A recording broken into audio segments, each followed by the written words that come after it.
结合我7年的对生物质颗粒取暖炉的生产研究，在购买生物质颗粒取暖炉的时候，怎么才能不踩坑？颗粒取暖炉和生物质颗粒的制造门槛并不高，所以才造成了现在的市场信息真真假假满天飞，既便宜又好的产品到处都是。我想说，哪有那么多天上掉血本的好事儿？大部分人都是利用了咱们老百姓这种想花小钱办大事的心态来忽悠咱们。至于你买了他的产品好不好用，每年用的燃料多不多，取暖效果好不好，他才不管你。说实话，咱们老百姓真的很难分辨清楚生物质颗粒取暖炉以及生物质颗粒的好坏，更难选择一款靠谱的生物质颗粒取暖设备，以及质量好、灰分少、杂质少的生物质颗粒燃料。有好多购买过生物质颗粒取暖炉和生物质颗粒的粉丝跟我交流，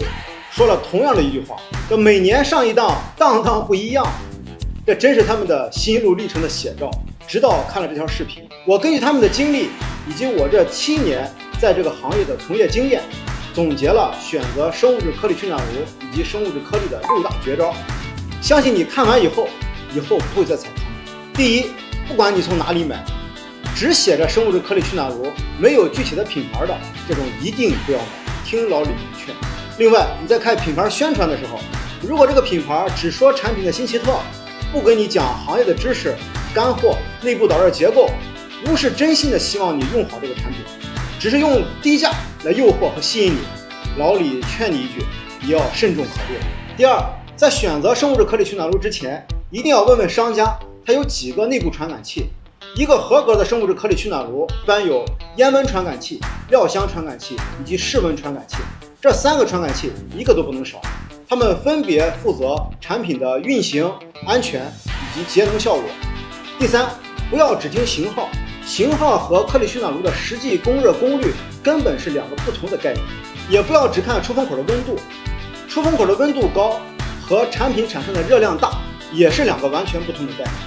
同样是100摄氏度的水，10吨水和10公斤水产生的热量是一样的吗？但是它们的温度是相同的。总有厂家会忽悠你，让你只看出风口的温度。打火机的火焰很烫手，但是把这一个打火机放在一个房间里，它的取暖效果能好吗？第四，同样的型号比重量，同样的重量看结构。如果是同型号同重量，就看是不是管式换热结构。记住老李这句话，管式换热结构更省料。后面我会有详细的视频给大家介绍什么是真正的管式换热结构。很多粉丝说颗粒取暖炉买着便宜用着贵，真正的原因是很多厂家把导热结构简化再简化，直接就从炉膛把这个烟给排掉了，导致烟温特别的高。举个例子，我们 P32 这个型号每小时燃烧2公斤的情况下，烟温在135度到155度之间。但是我们对比过同型号的产品，很多产品的烟温比我们要高100度甚至更多。在这种情况下，你虽然是买的便宜，那取暖成本能不成倍的增加吗？第五，二手炉子价格高，炉子一定差不了。这是我跟一个粉丝学的，在买颗粒取暖炉之前，一定去二手平台看看，这就像二手车的保值率一样。另外，我们针对已经使用了我们5年以上的客户，也就是2018年、2019年购买我们产品的用户，这些炉子都已经用了6、7年的时间了。我们今年推出了一个回馈政策，如果你认可我们的产品，还想继续使用我们新款的产品，在全国统一零售价格的基础上，根据不同的型号，给您老款的炉子折价800到1000元，可以换购我们的新炉子。第六，用你熟悉的渠道搜一搜品牌的相关信息，看看能不能联系上品牌方。如果联系不上，那就不用考虑了。如果联系上了，了解炉子的售后政策，看看有没有点火棒是易损件的这种售后政策套路，看看玻璃在不在售后配件范围内。听老李一句劝，以上6条，但凡你听进去了，不管你是要选择生物质颗粒取暖炉自己使用，还是要经营生物质颗粒取暖炉，保证你不会踩坑。关于生物质颗粒燃料，听老李一句话，就是烧出来的灰杂质越少越好。比如说100公斤的颗粒只烧出不到1公斤的灰来，这种颗粒就是极好的了。如果灰越来越多，证明这个颗粒的质量越来越差。如果你的颗粒能烧出这种大块的杂质来，这叫结焦，这种颗粒是极差的。接下来老李给大家介绍介绍什么是真正的管式换热结构。这是我们的一个炉体内胆，这是燃烧盒，火焰从这个地方上行，然后烟气从这个炉体内部的导热管进到这个烟管里边啊，两侧都有这个烟管。我们从侧面看是这样的，这个 P32这个型号里边两侧都有3根导热管，也就是烟管。管的里边走的是烟，管的外边走的是热风。我们这个地方有个导热腔，这边是没有抛开的，正常的一个导热腔。烟从管的这个里边走，热风从管的这个外边和它对流，形成360度无死角的一个换热结构。热风从前面吹到室内，烟从底下走到底下这个烟腔里边，走到底下这个烟腔里边，然后被我们这个排烟风机直接强行的吸出，排到室外。这个就是我们360度无死角的管式换热结构。这个结构我们为什么这么设计呢？就是所有燃烧以后烟气通过的地方，我们都有热风和它对流，形成热交换。只有这种结构是比较省料的，其他的结构我们基本都做过对比测试，具体的表现就是烟囱的温度是非常高的，而且我们设计的这个风的形成长度，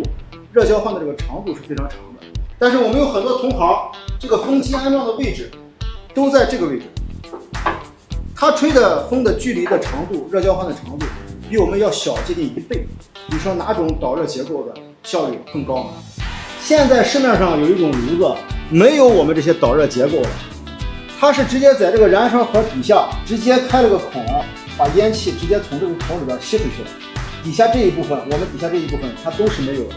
没有导热结构。你买这个炉子买的时候很便宜，你用起来的成本就不是一般的高。很多粉丝会关心，你们这种管式换热结构，管里边的灰怎么清理啊？燃烧的时候会不会产生烟灰挂到这个管壁上？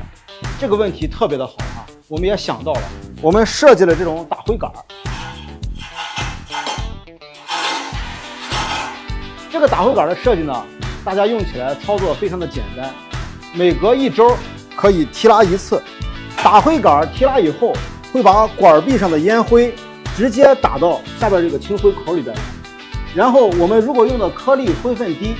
每天用8到10个小时的话，100到120天，这个炉子1年清理1次就可以了。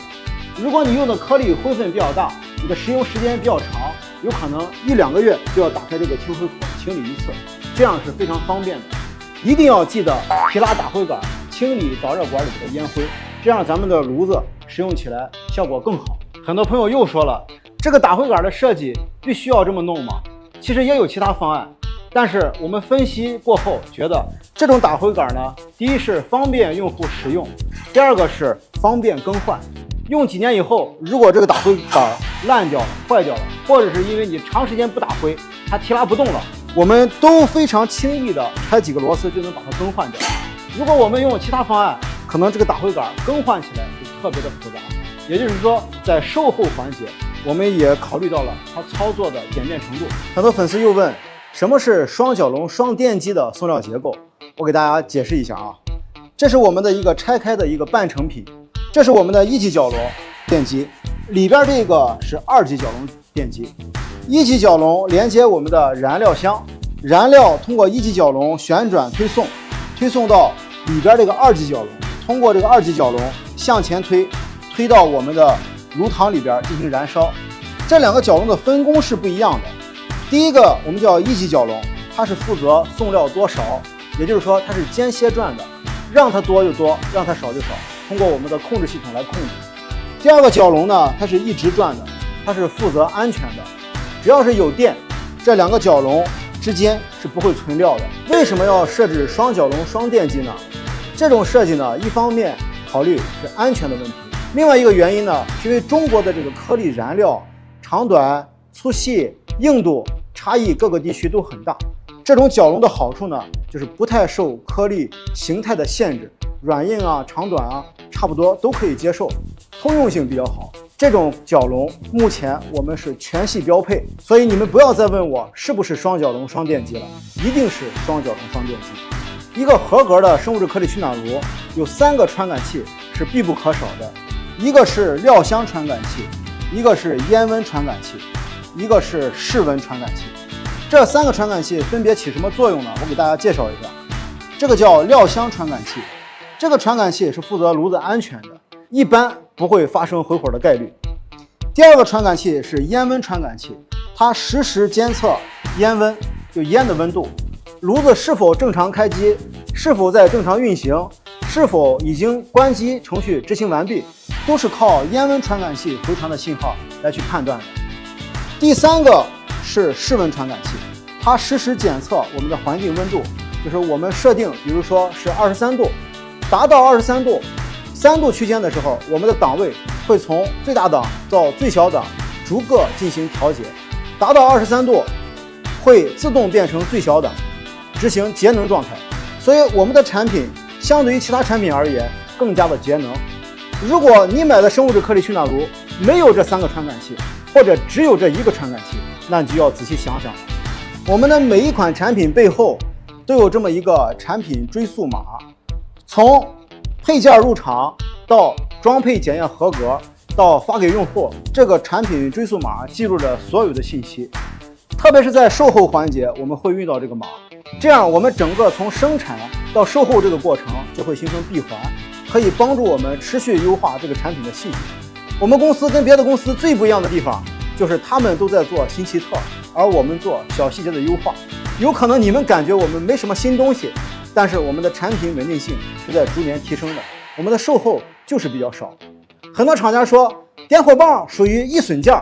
在奈沃姆我告诉你 ，no， 点火棒根本就不属于易损件，我们公司也没有易损件这个概念。风暖产品整机质保2年，水暖产品整机质保1年，暖风机整机质保1年。所有的产品质保范围内，比如说这块玻璃，不管你是使用原因把它碰破了，还是因为我们装配的原因不小心装的不平衡把它给压破了，我们都不需要你掏钱，直接更换就好了。为什么我们敢说售后问题少呢？就得益于这个产品追溯码，我们从生产到售后可以形成完全的管理闭环。我们知道好在哪儿，不好在哪儿，怎么去优化，怎么持续优化。用户第一就是这么体现的。买炉取暖不迷路，老李带你上高速。